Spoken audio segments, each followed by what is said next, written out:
जनता की आवाज, सच का साथ। देखते रहिए लाइव न्यूज 101।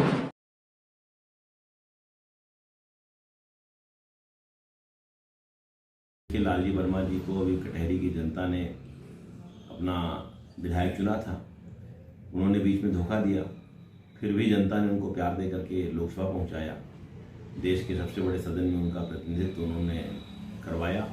लेकिन अभी जो उपचुनाव की बारी आई, लोकसभा चुनाव में लालजी वर्मा जी ने पता नहीं कितने ओबीसी नेताओं को, कितने यादव नेताओं को, कितने कुर्मी नेताओं को आश्वासन दिया था कि आप हमें लोकसभा जिताइए, हम आपको विधानसभा का चुनाव लड़ाएंगे। लेकिन जैसे ही चुनाव आया, उन्होंने अपनी पत्नी को चुनाव लड़ा करके फिर परिवारवाद को बढ़ावा दिया है। तो वास्तविक पिछड़ा चेहरा तो भारतीय जनता पार्टी ने दिया है।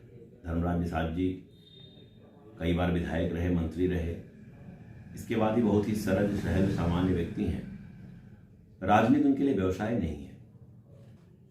वहीं दूसरी तरफ लालजी वर्मा जी ने अकूत संपत्ति पैदा की राजनीति से, और वो अपने परिवारवाद की राजनीति को बढ़ावा देते हैं। तो पीडीए उनके लिए परिवार डेवलपमेंट अथॉरिटी, लेकिन हमारे लिए पीडीए वास्तव में देखा जाए तो पिछड़ा चेहरा हमारे पास है। सभी पिछड़े समाज की जातियां हमारे साथ हैं।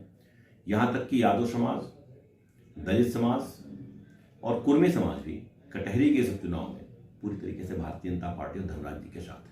अध्यक्ष जी, वो यादव समाज और मुस्लिम समाज की वोट की बात करते हैं, उनका लेकिन कहना रहता है कि दलित समाज भी उनके साथ है बड़े पैमाने पर। देखिए, कुर्मी समाज के बहुत से नवयुवक नेता हमसे मिले हैं, जिनको उन्होंने आश्वासन दिया था कि हम उन्हें विधानसभा का चुनाव लड़ाएंगे, वो उनसे रुष्ट हैं। यादव समाज पूरी तरीके से आहत है। इस बार उनको उम्मीद थी कि उनमें से कोई चुनाव लड़ेगा, उनमें भी बहुत असंतोष है। रही बात दलित समाज की, दलित समाज को भारतीय जनता पार्टी ने सम्मान दिया है। भारतीय जनता पार्टी के नेता मोदी जी ने बाबा साहब भीमराव अम्बेडकर जी के पंचतीर्थ बना करके, दलितों का चरण धो करके, दलितों के साथ भोजन करके, दलितों के साथ कंधे से कंधा मिला करके, दलितों के लिए अनेकों योजनाएं ला करके, वास्तव में दलितों का सम्मान अगर किसी ने किया तो भारतीय जनता पार्टी ने किया है। भारतीय जनता पार्टी की दलित ओरिएंटेड जो योजनाएं हैं, उनसे प्रभावित होकर के पूरा दलित समाज एक तरीके से भारतीय जनता पार्टी के पक्ष में खड़ा हो रहा है। रही बात समाजवादी पार्टी और लालजी वर्मा जी की, तो इन्होंने दलित समाज को न कभी सम्मान दिया, न सम्मान के लिए सोच सकते हैं। इन्होंने दलित समाज को कभी व्यक्ति और मतदाता समझा ही नहीं। इनके लिए दलित समाज व्यक्ति नहीं बल्कि वस्तु है। हर चुनाव में ये शराब के और पैसे के दम पे उनको खरीदने का प्रयास करते हैं। लेकिन दलित भाई इस बात को पूरी तरह समझ चुके हैं और वो किसी भी प्रकार उनके प्रलोभन में आने वाले नहीं हैं। अध्यक्ष जी, अभी कुछ दिन पहले एक समाजवादी इनके नेता द्वारा योगी जी के बयान को पलटवार कहते हुए कहा कि जहां दिखे भाजपाई वहां अल्पसंख्यक बिटिया घबराई। इस पे क्या कहेंगे? अब अल्पसंख्यक बिटिया घबराई का बयान देने वाले समाजवादी पार्टी के नेताओं को क्या कहा जाए? बेटियों में विभाजन, भारतीय जनता पार्टी तो सबका साथ सबका विकास इस नारे पर विश्वास करती है, और फिर बेटियों में विभाजन, ये तो बहुत ही सोचना ही हम लोगों के लिए बहुत मतलब जो है बड़ा दुरूह काम है। अल्पसंख्यक बेटियों के लिए अगर किसी ने काम किया तो भारतीय जनता पार्टी की सरकार ने आज़ादी के बाद पहली बार 3 तलाक का बिल ला करके मुस्लिम बहनों को सम्मान देने का काम अगर किसी ने किया तो भारतीय जनता पार्टी ने किया है।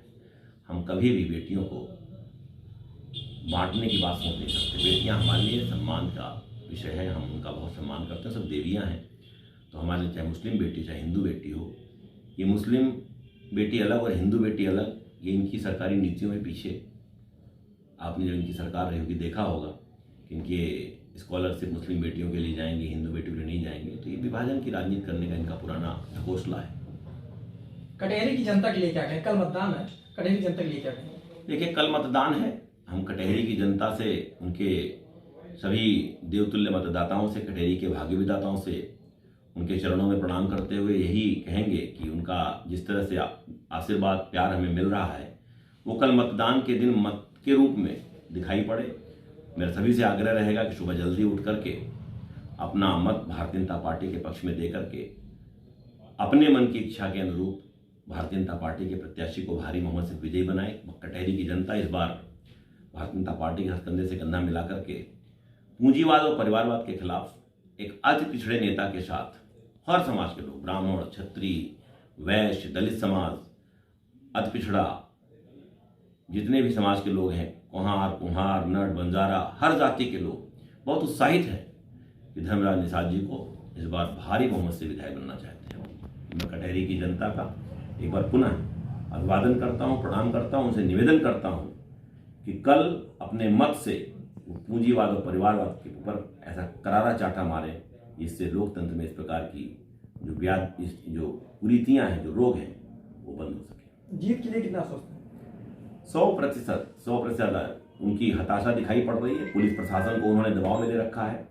पुलिस प्रशासन उनके आर्थिक या उनके राजनीतिक दबाव के कारण हम कार्यकर्ताओं का उत्पीड़न कर रहा है। लगातार हमारी गाड़ियां चेक हो रही। जिलाध्यक्ष होने के नाते मेरा भी मतलब जिलाध्यक्ष हो, इसके बाद भी मेरी 6 बार गाड़ी चेक की गई। हमारे अनुसूचित मोर्चे के जिलाध्यक्ष जिनके खिलाफ कोई शिकायत तक नहीं है, उनके खिलाफ रेड कार्ड जारी कर दिया गया। समाजवादी पार्टी के जिलाध्यक्ष ने हमारे श्रवण क्षेत्र के मंडल महामंत्री हरिओम चौबे जी को धमकी दी फोन करके। तो ये धमकियां, ये इस तरीके प्रशासन को दबाव में लेके प्रशासन से उत्पीड़न कराना, इस तरह बयानबाजी करना, ढकोसला करना, ड्रामेबाजी करना, बयान देना, ये सब दिखाई पड़ रहा है कि वो हार की हताशा में है। क्षेत्र, जनपद व प्रदेश की हर छोटी बड़ी ताजी खबरों को देखने के लिए चैनल को सब्सक्राइब, लाइक, कमेंट, शेयर करना ना भूले, ताकि अन्य खबरों की अपडेट मिलती रहे। अगली खबर के साथ फिर मिलेंगे। नमस्कार।